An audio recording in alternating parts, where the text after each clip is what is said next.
What is up, bros? Josh here. In today's video, we are going over the currently work in progress Tier 10 Russian battleship, the Pobeda. This is the Tier 10 counterpart to the other Russian battleship, the Kreml. However, these ships are very similar when you briefly look at them and look at some of their stats. However, there are things that set them apart, giving them completely different play styles. We'll dive into that and show you some game footage as well. The Pobeda, though, at Tier 10 is going to have 91,000 life, actually on the lower end, especially comparing it to the Kreml, which has almost 20,000 more life. Almost at 110, the Pobeda is down at just under 92,000. Also, the torpedo belt is also going to match. One of the biggest things that is the difference of these ships is the guns, both 3 sets of 3.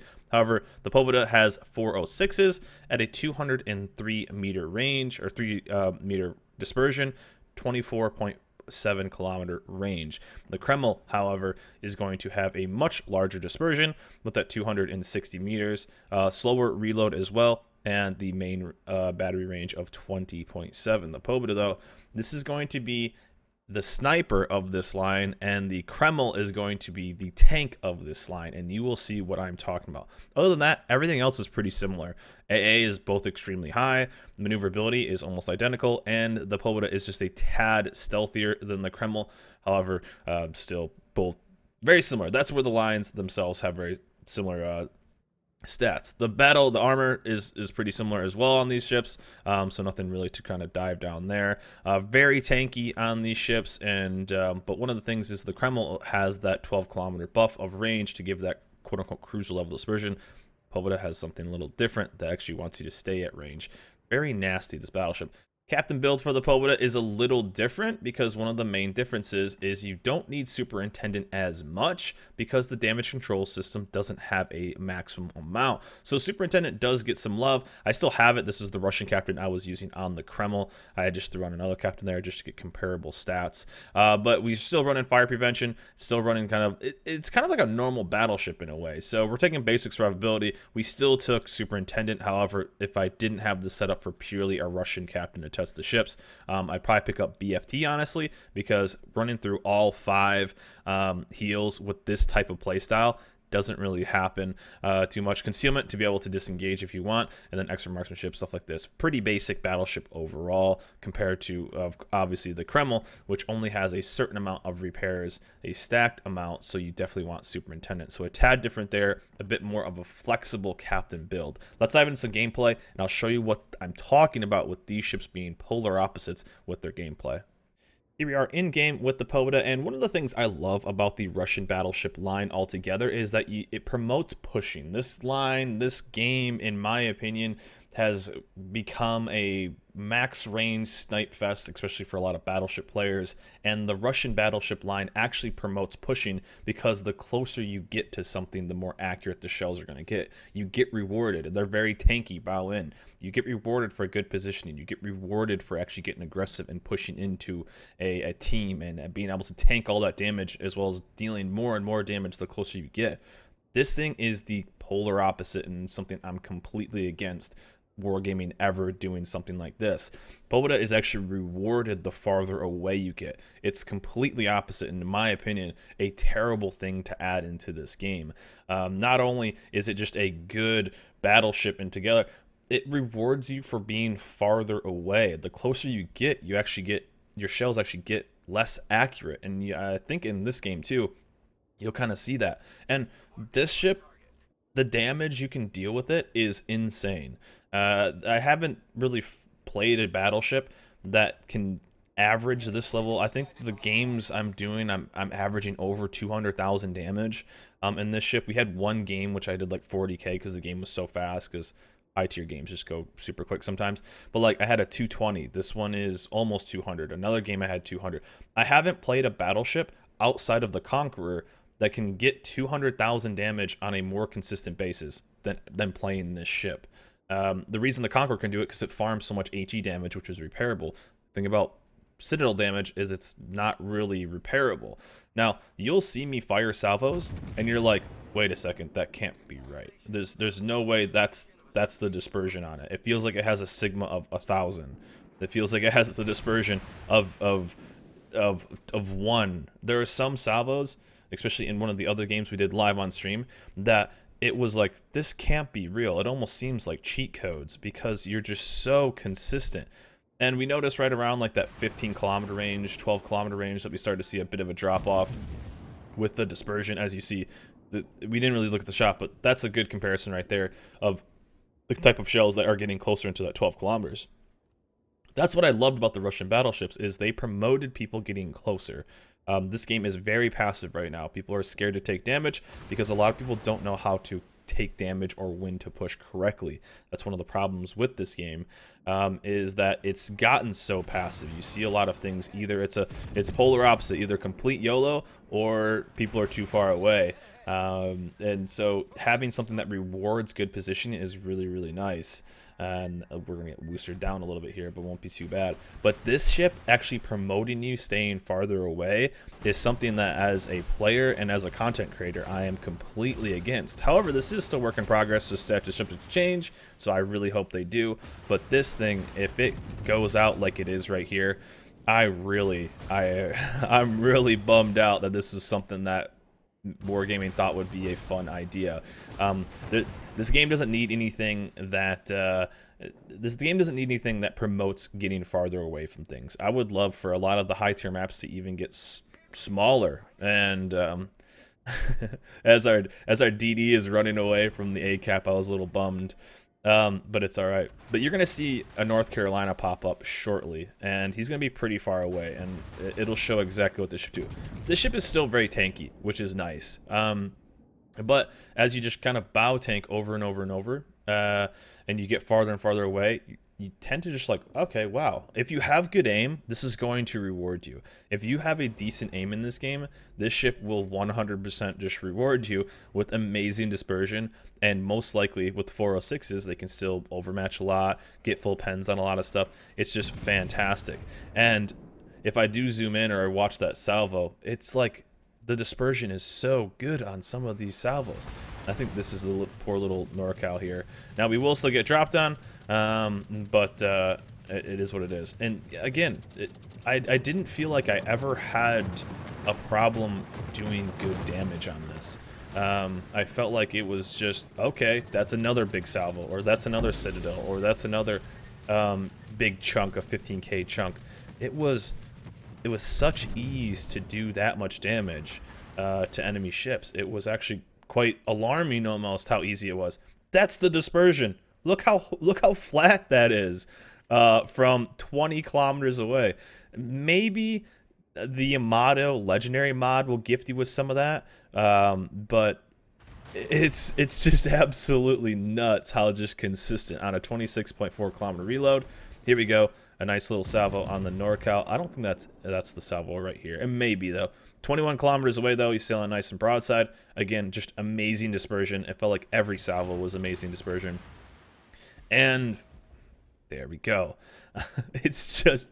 to say this is overpowered is an understatement. To say that this is overpowered and terrible for the game, that's something I think is appropriate. Not only did you kind of...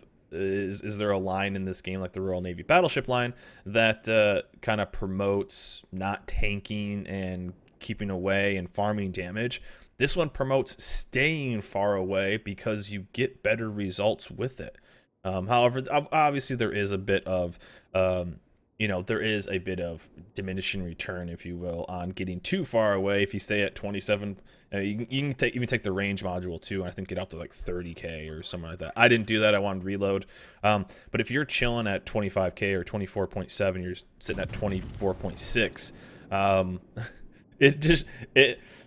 You can't help but laugh that's the dispersion. It's a little mixed up, but yeah, that all those shells that are basically right off to the left of that Donskoy, I messed up the shot a little bit.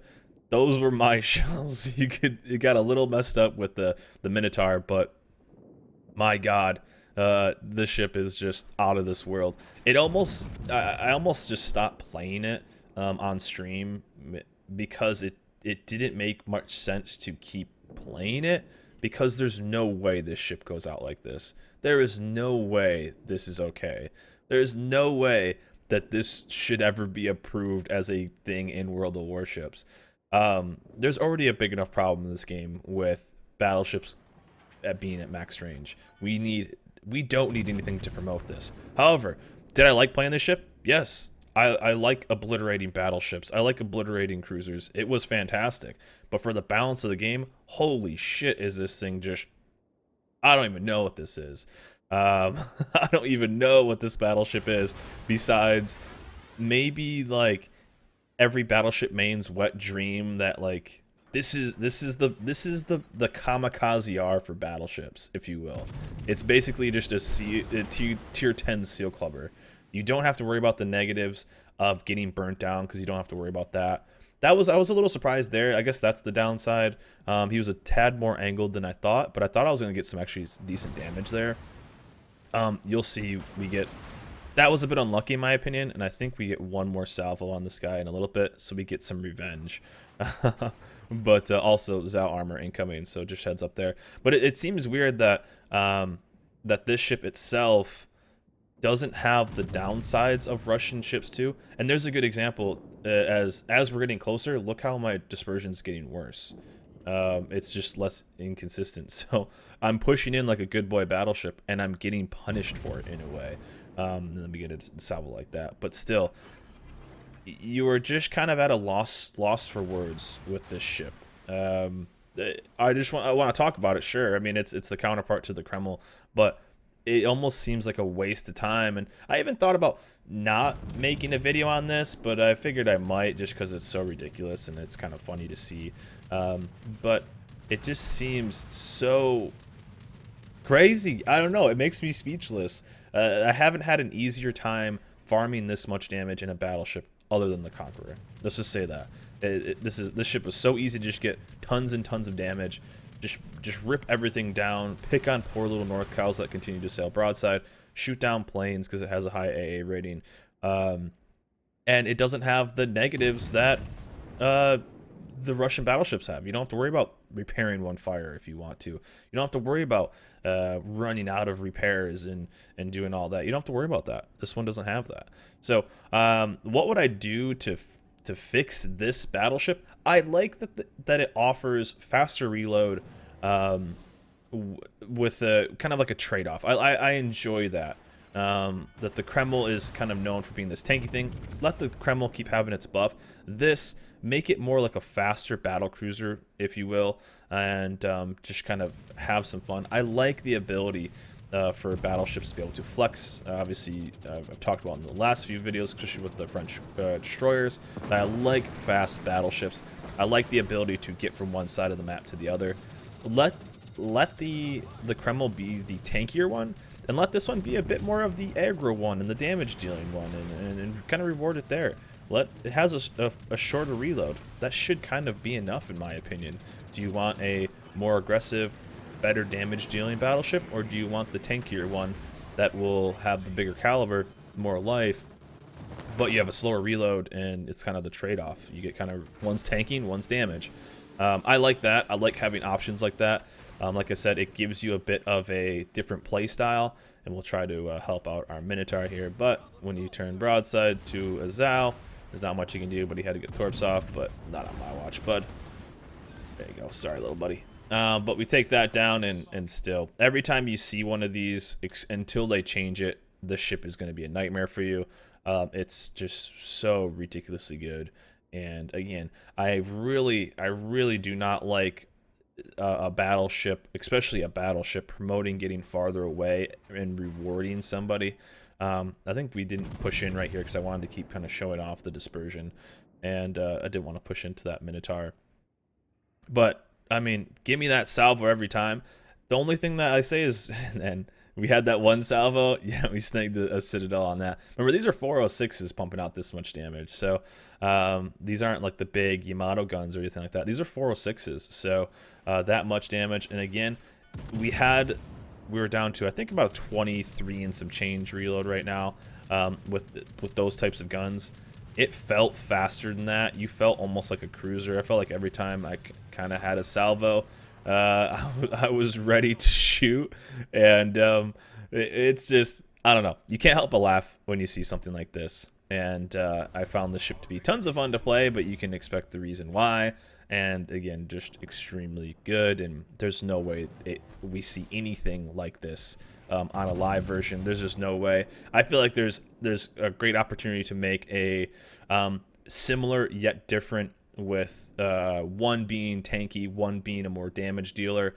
And sorry, North Carolina, we started off with that big salvo, and we're gonna probably end with the big salvo, little buddy, because we can pull off a 360 no scope right here on him. Not much he can do, especially against this ship, and that reload and that dispersion and everything that is all holy in Russian Battleship. So comrade, balance, comrade. Sorry, little bud. So what was that, like 3 salvos back to back to back with the Citadel and a Battleship, with not even really giving me that much broadside. So 7 Citadels. Overall, insane. How would I describe the ship? Insanity. Absolutely insanity. And it was fun to play, yet completely broken, overpowered, and I hate what it promotes. I really, really hope that they rework something that doesn't promote staying farther back and basically punish getting closer in a battleship. That's completely backwards to me. But anyways, wanted to show you guys this game, this ship, whatever this is supposed to be, this monstrosity. But overall, I think we will see something fairly similar stat-wise, but kind of a difference overall with the play style of this ship. I think there's something here that they can work with, and I hope they do. But this, what we see right now, no way can come into this game, because it is just completely backwards to what reality should hopefully be in this game, in my opinion at least. But anyways, guys, that's it for me. Hope you guys enjoyed this video. Remember to like, subscribe, and I'll see you guys next time.